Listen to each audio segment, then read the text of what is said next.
Line नजर आ रही है, ये सब बेरोजगारों की लाइन है। और सबसे बड़ी बात की है, गोरखपुर सदर विधानसभा सीट है जो कि उत्तर प्रदेश के मुख्यमंत्री योगी आदित्यनाथ की विधानसभा सीट है। देखिए, हमारे योगी जी कभी रोजगार की बात तो करते नहीं हैं। कभी रोजगार की बात की हो तो हमें बता दीजिए। नहीं, कहते हैं योग्य उम्मीदवार नहीं है। सुनिए, तो रोजगार की बात होती है। आप लोग सब योग्य उम्मीदवार नहीं है। देखिए चारों तरफ देखिए, अवधेश कहाँ है? कैमरा पता नहीं चल रहा है। अवधेश किधर है? कैमरामैन कहाँ है? हमारे कैमरामैन कहाँ है भाई? अच्छा, ऊपर कहीं चले गए हैं कैमरामैन, दिख नहीं रहे। अच्छा, वो रहे। तो भाई अवधेश कुमार चारों तरफ दिखा दीजिए। आपको चारों तरफ बेरोजगार नजर आ रहे होंगे। ये सब बेरोजगार है, लेकिन योग्य उम्मीदवार है कि नहीं है, अब ये तो ये बताएंगे।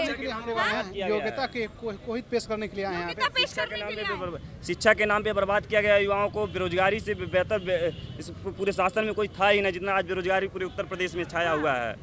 आज लोगों को दर भटना का। योगी आदित्यनाथ तो कहते हैं कि योग्य उम्मीदवार नहीं है, और ये चारों तरफ उम्मीदवार हैं। अब इसमें से योग्य कितने हैं तो इनकी योग्यता बताइए। पूछिए कि बेरोजगारी का रिपोर्ट क्यों नहीं आ रहा? क्या बता रहे हो? बेरोजगारी का रिपोर्ट, बेरोजगारी रिपोर्ट क्यों नहीं आ रहा? गोरखपुर के हो? गोरखपुर के ही हैं हम। हाँ, सदर के हो? आप गोरखपुर यहाँ के जिले के हैं, पीपीगंज के रहने वाले। पीपीगंज के हो? तो यहाँ गोरखपुर सदर विधानसभा सीट है योगी आदित्यनाथ की। पूछिए अपने मुख्यमंत्री जी के, आप है कि जो विधानसभा सीट से। बेरोजगारी का रिपोर्ट हर साल आता है ना, क्यों नहीं आ रहा इस बार? सर, हर साल कांग्रेस के समय में भी बेरोजगारी रिपोर्ट आता था। कितनी बेरोजगारी है? अब बेरोजगारी है ही नहीं।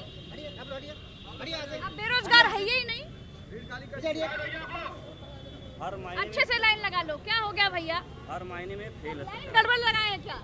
नहीं, आप ही लगा लो। हम लगवा देते हैं लाइन। लगा दो, किनारे कर लो। बताओ भैया क्या पूछ रहे हैं? बताइए। मैडम, इस सरकार में प्रयागराज में जो बच्चों पे लाठियां बरसाई गई, क्या यही सरकार का ये नियम है? हाँ, कि बच्चे अगर रोजगार मारे तो लाठी बरसा दिया जाए? यही मुख्यमंत्री चाह रहे थे? बताइए, 5 साल हमें उम्मीदवार बना के दिया, यही रोजगार के लिए ना बोला था? 5 साल में क्या रोजगार दे दिया आप बताइए? कहीं आंकड़ा निकल के आया रोजगार का? सिर्फ बेरोजगारी, सिर्फ बेरोजगारी। 3 साल से ग्रुप डी एनटीपीसी की फंसी हुई थी।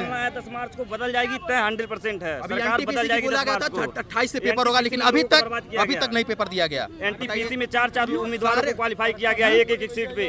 एक सीट पे 4 उम्मीदवार को किया गया है एनटीपीसी में। एनडीए ग्रुप डी की पेपर जो है, इसमें 2 पेपर करवाने की क्या जरूरत है? क्या आईएएस की एग्जाम है ये? अगर आईएएस की एग्जाम में एक इंटरव्यू करवा दीजिए, आईएएस का एग्जाम हो जाएगा। आपको नौकरी क्या करवाया जाएगा बता दीजिए। उसमें चपरासी की नौकरी के लिए 2 एग्जाम करवाया जाएगा, सही है क्या देश में? सरकार युवाओं को बर्बाद करने के सिवा कुछ की नहीं है। आप लोग, आपका नाम क्या है? राहुल कुमार प्रजापति। राहुल कुमार प्रजापति, तुम्हारे हिसाब से क्या लग रहा है कि यहाँ जो सब बेरोजगार मेला लगाए, ये सब योग्य उम्मीदवार है कि नहीं है?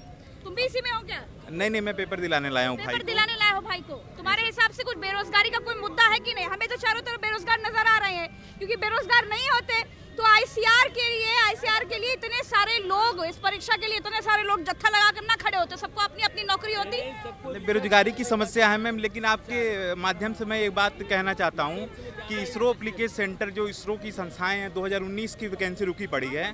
मैं एक बीटेक ग्रेजुएट हूँ, इसरो की स्पेशल तैयारी करता हूँ, लेकिन असेसमेंट के नाम पे 2019 से इसरो की वैकेंसियाँ रुकी पड़ी हैं। अभी एक भी वैकेंसी रिलीज नहीं हुई, तब से हम लोग उसके 2 साल से तैयारी कर रहे हैं उसके, लेकिन अभी भी कोई वैकेंसी इसरो की नहीं आई। ये भी बड़ा मुद्दा है। आप आर्मी के बच्चों के पास जाइए, कहेंगे 3 साल से भर्ती नहीं निकली। आप और किसी बीएड-टीईटी के पास जाएंगे, वो कहेंगे हमारा तो पेपर ही रद्द हुआ जा रहा है। आपसे पूछ रहे हैं, कह रहे भर्ती नहीं निकली इसरो की। तो ये एक बड़ी समस्या है। इसका मतलब बेरोजगारी है कहीं ना कहीं चीजें स्लो चल रही है। मतलब युवाओं के रोजगार के नाम पे थोड़ा सा स्लो है, जो चीजें फास्ट होनी चाहिए। इसरो में मैन पावर असेसमेंट के नाम पे 2 साल का समय लग जा रहा है। सिर्फ एक चीज पूछ रहे हैं कि बेरोजगारी बड़ा मुद्दा है कि नहीं है? गोरखपुर सदर, ये उत्तर प्रदेश के मुख्यमंत्री योगी आदित्यनाथ की विधानसभा सीट है, इसलिए भी ये जगह बहुत महत्वपूर्ण है कि योग्यता आप लोगों के अंदर है, ये गोरखपुर के बच्चों के अंदर की नहीं है भैया। बिल्कुल है। बेरोजगारी मुद्दा है यहाँ पर। बिल्कुल बेरोजगारी है मुद्दा। बहुत बड़ी मुद्दा है। बहुत बड़ी मुद्दा। आप लोगों के लिए तो बेरोजगारी का मुद्दा होना ही नहीं चाहिए। कम से कम उत्तर प्रदेश के मुख्यमंत्री का जो अपना जिला है, अपनी सीट है गोरखपुर सदर विधानसभा सीट, यहाँ के बच्चों को तो भर भर के रोजगार दे देना चाहिए। ऐसा कुछ नहीं है। फर्टिलाइजर खुलवाया गया और एम्स खुलवाया गया, लेकिन यहाँ के लोगों को रोजगार नहीं दिया गया। बाहरी लोगों को लाकर उत्तराखंड से लोगों को रोजगार दिया जा रहा है। यहाँ के लोग क्या, अगर गोरखपुर के लोगों को देते तो फिर लांछन लग जाती कि जैसे पिछली सरकार पर आरोप लगते थे कि सैफई को बना दिया, सैफई के लोगों को सब नौकरियां दे दी, सैफई के लोगों को हर जगह भर्ती कर दिया। अब गोरखपुर के लोगों को भर्ती कर संत कबीर नगर की दिया जाए, गोंडा के दिया जाए। क्या यहाँ युवा नहीं है? उत्तर प्रदेश में युवा नहीं है? उत्तराखंड से लाकर दिया जा रहा है लोग। उत्तराखंड से दिया जा रहा है, क्या यहाँ पे बेरोजगार नहीं है? नहीं, बिल्कुल बेरोजगारी बहुत बड़ा मुद्दा है, इसीलिए तो बेरोजगारों के बीच में खड़े होकर पूछ रहे हैं। आप लोग भैया सब, आप लोग सब बेरोजगारी की लाइन में हो कि नहीं हो? बिल्कुल हाँ? हो बेरोजगारी की लाइन में? बेरोजगारी है, बेरोजगारी बड़ा मुद्दा है अब की बार यूपी का। हमारे लिए तो बहुत बड़ा है। आप युवाओं के लिए बहुत बड़ी बहुत बात बड़ा है। इसका असर मतलब 10 मार्च को नजर आएगा क्या? बिल्कुल मैम, बिल्कुल। क्यों भैया, क्या नाम है आपका? अजीत कुमार नाम है। अजीत कुमार, बेरोजगारी इस वक्त पर हम बेरोजगारों के बीच में खड़े होकर पूछ रहे हैं कि गोरखपुर के जो योगी आदित्यनाथ जी हैं, उनकी विधानसभा सीट पर बेरोजगारी नाम की तो कोई चिड़िया होनी नहीं चाहिए भैया। पूरा उत्तर प्रदेश बेरोजगार है। नहीं, ऐसा मत कहिए, ऐसा थोड़ी है। इस बार साइकिल की लहर चल रही है मैडम, और सरकार बनने जाइए अखिलेश यादव की। हाँ। नहीं तो अखिलेश यादव जी की जब सरकार थी तब क्या रोजगार भर भर के जेबों में भर दिया जाता था, कहते तब चीटिंग हुआ करती थी। अब कोई चीटिंग नहीं होती, पारदर्शिता से पेपर होते हैं। पेपर क्या बोल रहे हो? बिना चीटिंग लड़के पास हो जा रहे हैं, बिना चीटिंग के।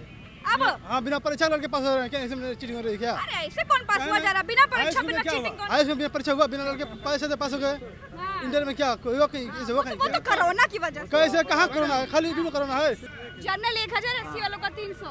बताइए भरत जी, 1,000 रुपए का फॉर्म देकर बच्चे सब आए यहाँ पर। नहीं, फॉर्म की तो कीमत होती ही है, ऐसा नहीं है। फॉर्म तो सारी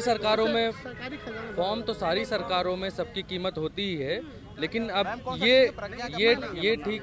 ये ठीक है कि एक तरफ चुनाव चल रहे हैं और दूसरी तरफ कम से कम भर्तियां शुरू हुई हैं। ये अच्छी बात है कि भर्तियां चल रही हैं। अब इसमें से नौकरियां किसको मिलती हैं, पेपर रद्द होते हैं कि ये भर्ती क्लियर हो जाती है, वो आगे देखने वाली बात होगी। लेकिन आप बेरोजगारी का आलम ऐसे देख सकते हैं कि 600 फॉर्म पे 18 लाख अभ्यर्थी, तो 18 लाख लोग अब इस जगह पे लोग कहेंगे भरत जी, चाह रहे होंगे जो बेरोजगार होंगे 18 लाख। भरत जी, इस जगह पे लोग ये कहेंगे कि आप देखिए पॉपुलेशन कितनी है उत्तर प्रदेश की, पॉपुलेशन इतनी है तो इसी कारण 18 लाख आए ना 600 के ऊपर। नहीं, देखिए प्रज्ञा जी, कहा यह जाता है कि जनसंख्या रथ में लगा हुआ वो पहिया होता है जो अपने रथ को बहुत तेजी से दौड़ा सकती है।